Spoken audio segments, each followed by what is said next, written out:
Shadows of the Abyss, a short story by Scenecraft Shorts. Please like and subscribe for more.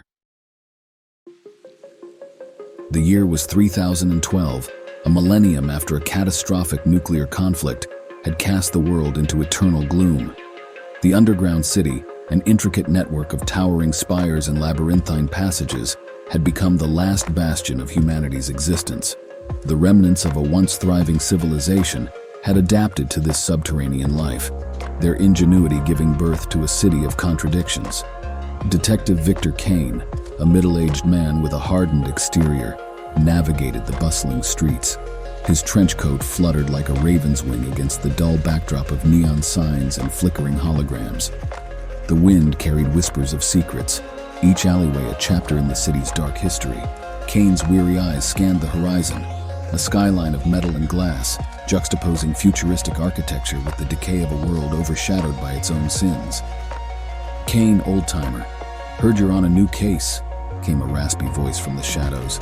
It was Cypher, a wiry informant with data ports implanted in his temples. He leaned against the graffiti-covered wall, surrounded by a swirling haze of digital screens and holographic projections. Kane grunted, his lips curling into a faint smile. "You know how it is, Cypher, always chasing shadows." Kane's investigation took him deep into the underbelly of the city. Neon lights cast a sickly glow over shady characters and dimly lit establishments, where vice thrived in the shadows. He visited informants like Cypher, a wiry figure with data ports implanted in his temples, who traded information for currency in a swirling haze of digital screens and holographic projections. As Kane unraveled the threads of the case, he discovered a subculture of hackers who danced on the edges of legality. Among them was Nova, a fierce young woman with technicolor hair who wielded knowledge as her weapon. Nova's fingers danced across holographic interfaces as she revealed layers of deceit hidden in the city's data streams. "We're all trapped in this twisted maze," Nova remarked, her gaze never leaving the holographic screens. "But some of us are willing to shine a light on the darkest corners."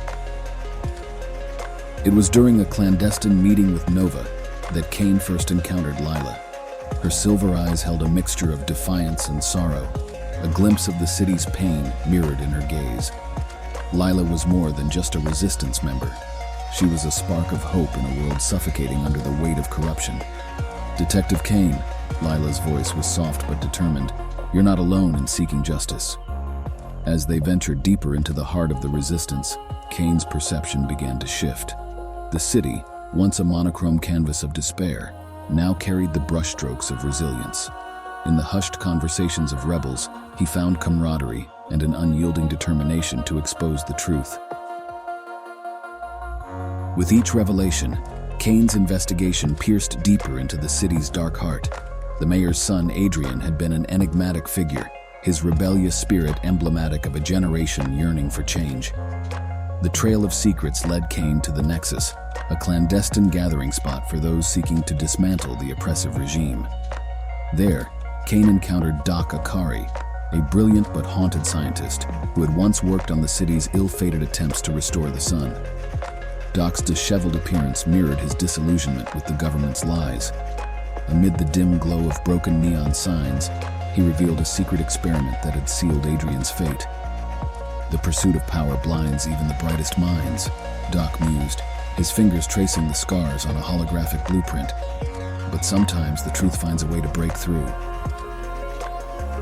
Kane's pursuit of the truth led him to a high-stakes encounter with Mayor Isaac Stenton himself. In the lavish penthouse overlooking the sprawling city, the mayor exuded an air of polished charisma. Their conversation was a delicate dance, each word a move in a dangerous game of wits.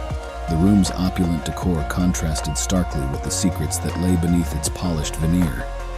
As Kane's questions circled closer to the heart of the matter, the mayor's facade began to crack. Beads of sweat formed on Stenton's brow as his eloquence faltered, revealing chinks in his armor of control. Kane seized upon these moments, sensing the mayor's unease as an opening to the truth. "Why, Mayor Stenton?" Kane's voice was steady, his eyes narrowing. "What drove you to such lengths?" Stenton's lips tightened, his mask of confidence slipping. "In a world defined by shadows, Detective, power is the only light that guides us. My son was a casualty of a greater cause." Working alongside Lila, Kane continued his investigation, driven by a growing conviction that the mayor was merely a puppet in a larger scheme. Their path led to a hidden network of loyalists within the government, a faction poised to benefit from Adrian's demise. Among them was Ilara, a high-ranking official with a mask of icy composure that barely concealed her ruthless ambition. In the dim glow of an abandoned subway station, Ilara revealed the extent of their conspiracy. Adrian's desire for justice had inadvertently uncovered their plans, making him a dangerous liability. The closer Kane and Lila came to the truth, the more desperate Ilara's faction became to silence them. Kane's confrontation with Mayor Stenton reached its climactic peak as they stood on a rain-soaked rooftop. The backdrop was a tableau of the city's despair, raindrops tracing lines down the glass and reflecting the fractured light of neon signs. Kane's voice was steady as he probed the mayor for answers, determined to unveil the truth. In a chilling moment of revelation, Stenton's polished demeanor crumbled. His words stumbled over one another, betraying the weight of guilt that had been concealed for so long. Kane, a master of observation, seized upon the mayor's vulnerability, skillfully steering the conversation to an admission that would shatter the city's foundation. "Why, Mayor?" Kane's words were like a vice squeezing out the truth. Stenton's eyes darted, panic flashing across his face. "Power is like a shadow, detective. It consumes all who seek it. My son was a means to an end, a pawn in a game I needed to win." With the truth finally unearthed, the city teetered on the brink of upheaval. The revelation of Mayor Stenton's involvement in his own son's murder reverberated through the underground, stirring emotions that had long been suppressed. Kane gazed out over the cityscape, the glow of neon signs casting an eerie shimmer on the rain-soaked streets. It was a moment of bittersweet victory, a glimmer of hope amid the darkness. As the city grappled with the fallout of Stenton's downfall, Kane and Lila stood side by side, their faces illuminated by the faint light of a holographic memorial for Adrian. The underground city had been a place of shadows and secrets, but their efforts had brought a measure of justice and redemption to its people. With the dawn of a new era, Kane knew that the fight was far from over, but he also knew that as long as there were those willing to brave the darkness, the light of truth would never be extinguished.